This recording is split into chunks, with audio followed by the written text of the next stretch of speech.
Kehidupan kakak beradik ini benar-benar seperti sepasang suami istri, dan Anissa selalu melayani Khairul ketika dia memang meminta jatah di atas ranjang kasur.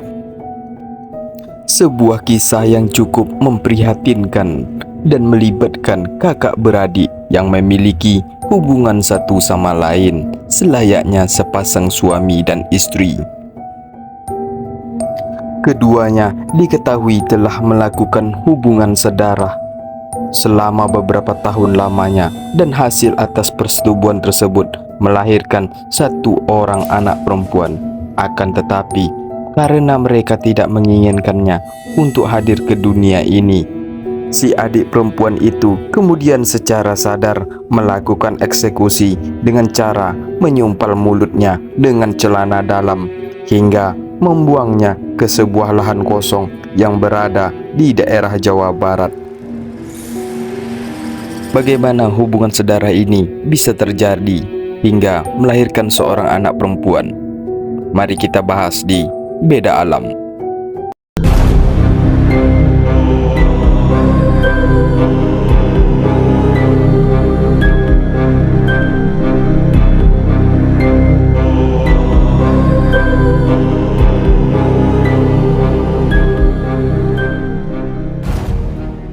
Kasus bayi hasil hubungan saudara kakak dan adik di Bintara, Bekasi Barat, Kamis 24 Juni 2020. Pelaku pembuangan bayi hasil hubungan sedarah atau incest di Bekasi, Jawa Barat. Kini kedua pelaku masih diperiksa di unit PPA Polres Bekasi. Sebut saja Anissa yang berusia sekitar 17 tahun. Dia bertempat tinggal di kawasan industri di Kota Bekasi di Provinsi Jawa Barat. Anissa ternyata adalah anak ketiga dari 4 bersaudara. Kehidupan yang dijalani oleh Anissa juga diketahui berlangsung seperti gadis seusianya. Dia adalah salah satu murid sekolah menengah kejuruan di Kota Bekasi, dan di kalangan teman-temannya juga dikenal sangat baik serta memiliki sikap sopan santun yang cukup tinggi. Dia jarang sekali bercerita masalah pribadinya terhadap teman-teman terdekatnya. Sementara itu, ketika Nisa sedang berada di rumah, gadis tersebut ternyata lebih dekat dengan abangnya yang memang hanya terpaut usianya sekitar 3 tahun. Si abang yang berusia sekitar 20 tahun dan bernama samaran Khairul adalah seorang karyawan lepas di perusahaan industri. Khairul sangat sayang dan lebih dekat dengan adik perempuannya. Mereka bahkan sering tidur bersama dalam satu ranjang dan saling bertukar pikiran ataupun curhat mengenai permasalahan hidup satu sama lain. Namun, ternyata kedekatan antara Khairul dan Nisa menimbulkan sebuah petaka yang sangat mengerikan. Hingga akhirnya si abang merasa ada sesuatu yang berbeda antara kedekatan dengan adik perempuannya. Hawa nafsu yang sangat tidak tertahankan di dalam dirinya. Gairah pria 20 tahun itu selalu saja muncul ketika memandangi bentuk tubuh dari adiknya yang sudah beranjak dewasa. Hingga pada satu momen pada sebuah malam, dorongan hasrat dari Khairul seolah sedang tinggi dan tidak bisa dia kendalikan. Si adik juga hanya mengenakan baju tidur yang sangat tipis. Dia melihatnya dalam kasat mata dari birahi seorang pria yang haus kehangatan, dan akhirnya memberanikan diri untuk menyentuhnya secara perlahan demi perlahan. Sementara itu, kedua orang tua mereka sama sekali tidak merasa curiga atas perilaku dari kedua anaknya yang sudah remaja tersebut. Meskipun mereka berbeda jenis kelamin, namun keduanya memang sudah dekat sejak kecil. Lalu, singkat cerita, di beberapa saat itu, Khairul secara tidak sengaja masuk ke dalam kamar dan mendapati adiknya hanya mengenakan sehelai handuk yang menutupi tubuhnya. Hal itu seketika membuat Khairul merasa ada rangsangan yang berbeda di dalam dirinya. Terlebih, kesempatan itu datang ketika kedua orang tuanya bersama adik kecilnya sedang tidak ada di rumah. Tanpa pikir panjang, Khairul kemudian langsung menyergap Nisa dengan penuh paksaan. Dia kemudian membaringkannya ke atas ranjang kasur dan membuat handuk itu terbuka. Akan tetapi Nisa yang sangat terkejut atas penyergapan dari abangnya kemudian langsung berteriak. Dia melakukan serangkaian perlawanan saat tangan itu sudah menyentuh bagian dadanya. Akan tetapi si abang tersebut langsung membungkam dan menghentikan perlawanan tersebut. Dia juga berucap dan melakukan pengancaman agar si adik harus pasrah atas apa yang hendak dia lakukan. Si adik juga merasa bahwa ada dua sisi yang bertolak belakang di dalam hatinya. Salah satunya adalah sebuah rasa kecewa atas perlakuan tersebut, sebab nyatanya keperawanan itu sudah diregut oleh abang kandungnya sendiri. Hubungan intim itu terjadi sekitar 1 jam lamanya. Dan setelah itu Khairul kemudian meninggalkannya, pergi dalam keadaan sudah penuh dengan cairan putih.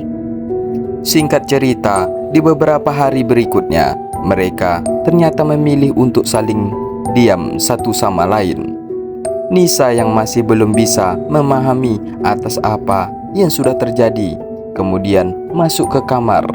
Mereka akhirnya kembali berada dalam satu ranjang kasur dan saling berdekatan satu sama lain. Nisa juga mengatakan bahwa dirinya merasa ada sesuatu yang berbeda antara kedekatannya yang selama ini terjadi di antara mereka. Hingga sebuah bisikan iblis itu kembali datang, dan keduanya akhirnya kembali melakukan aktivitas dewasa tersebut dengan penuh kehangatan. Lalu persetubuhan sebanyak puluhan kali itu juga dilakukan dalam kamar mereka masing-masing. Dan mereka seolah hanya mengikuti hawa nafsu hingga menjadi suatu hubungan yang sangat diwajarkan. Keduanya kemudian menjalani kehidupan selayaknya sepasang suami istri. Singkat cerita, atas persetubuhan tersebut kemudian membuat Nisa harus mengandung seorang bayi di dalam perutnya.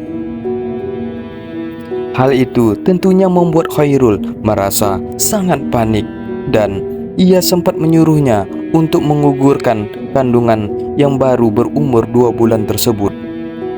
Tetapi di hati nurani Anissa kemudian menolak, sebab bagaimanapun itu adalah anak kandungnya, meskipun hasil persetubuhan dengan kakak kandungnya. Lalu keduanya kemudian bersepakat untuk membiarkan anak itu hidup. Mereka juga berusaha agar kejadian ini tidak diketahui kedua orang tuanya, bahkan keluarga besarnya. Singkat cerita, ketika perut dari Anissa sudah sangat besar, kepanikan keduanya kemudian mulai tercipta karena ibu mereka sudah merasa sedikit curiga. Hingga pada akhirnya kedua kakak beradik itu memutuskan untuk pindah ke sebuah kamar kos. Mereka ingin melarikan diri sampai anak itu dilahirkan nantinya. Khairul dan Anissa kemudian menyewa sebuah kontrakan di Kelurahan Bintara Jaya di Kecamatan Bekasi Barat. Singkat cerita, aktivitas keduanya ketika berada di kamar kos tetap saja tidak berubah. Kali ini mereka malah semakin menjadi-jadi karena tidak ada orang tua mereka di sana. Kehidupan kakak beradik ini benar-benar seperti sepasang suami istri, dan Anissa selalu melayani Khairul ketika dia memang meminta jatah di atas ranjang kasur. Hingga sekitar beberapa bulan kemudian, perut dari Anissa tiba-tiba saja merasakan rasa sakit yang amat menyakitkan. Kejadian itu terjadi pada malam hari dan Khairul baru saja pulang dari tempat kerja.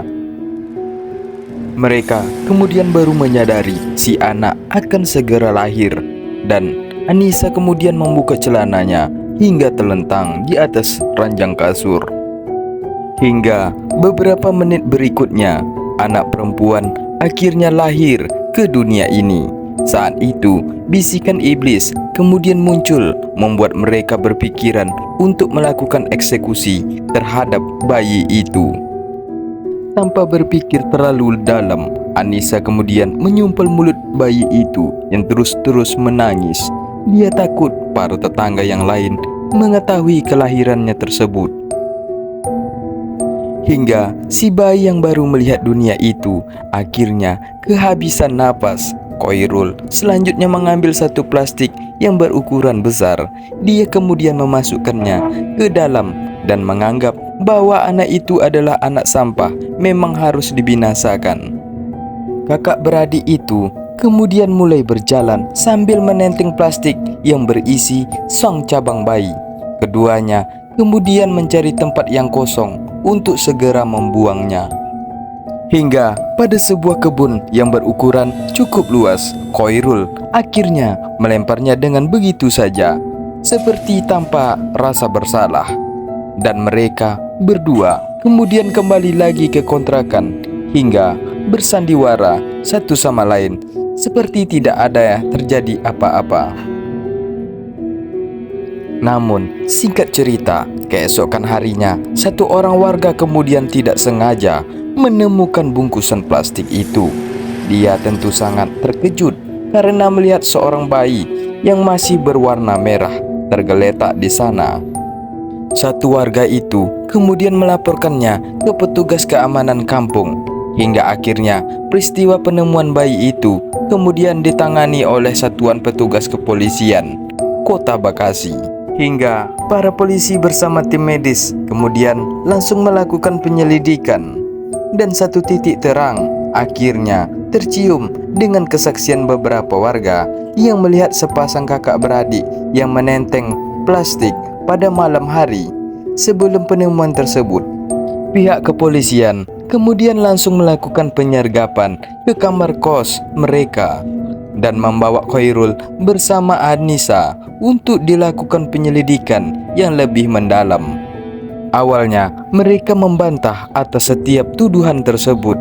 Namun setelah pihak kepolisian melakukan penggeledahan ke kamar mereka, di sana para petugas menemukan noda merah yang cukup banyak, dan itu adalah bukti nyata atas perbuatan mereka berdua. Lalu di pengadilan Kota Bekasi, kakak beradik itu kemudian divonis bersalah.